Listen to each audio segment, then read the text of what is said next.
Salom hammaga. Bugun bizning Max Hospital Dvarkaning O'zbekistondagi konsultatsiyalarimizning 2-kuni yakunlandi. Juda ko'p sonli tashrifingiz va bizga bildirgan ishonchingiz uchun barchangizga chin dildan rahmat. Bugun ham ko'plab bemorlarni ko'rikdan o'tkazdik. Ayniqsa, bugungi qabul davomida miya o'smalari bilan bog'liq bemorlar juda ko'p bo'ldi. Kuzatishlarimga ko'ra, bu muammo O'zbekiston aholisi orasida ancha ko'p uchrayotgandek tuyuldi.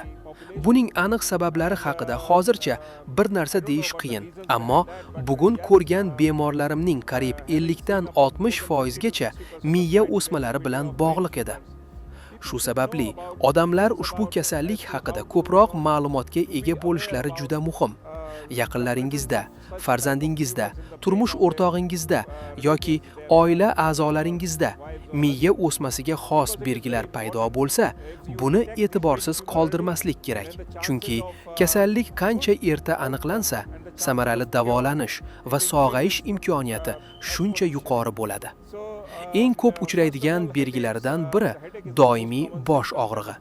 Agar bosh og'rig'i har kuni takrorlansa, ayniqsa ertalab kuchli bo'lsa va qayd qilish bilan birga kechsa, bu jiddiy signal bo'lishi mumkin.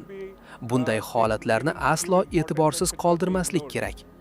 Shuningdek, ko'rish qobiliyatining sababsiz pasayishi ham muhim belgilar sirasiga kiradi. Agar ko'rish yomonlashayotgan bo'lsa va bunga oddiy ko'z nuqsonlari sabab bo'lmasa, albatta mutaxassisga murojaat qilish zarur. Bundan tashqari, epilepsiya yoki tutqanoq xurujlari, falajlik, rivojlanishdagi orqada qolish, eshitish qobiliyatining pasayishi yoki sababini tushuntirib bo'lmaydigan boshqa nevrologik o'zgarishlar ham jiddiy ko'rib chiqilishi kerak.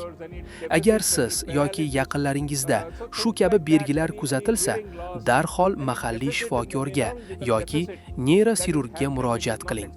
Shuningdek, Xadicha orqali biz bilan ham bog'lanishingiz mumkin. Eng muhimi, tashxisni kechiktirmaslik.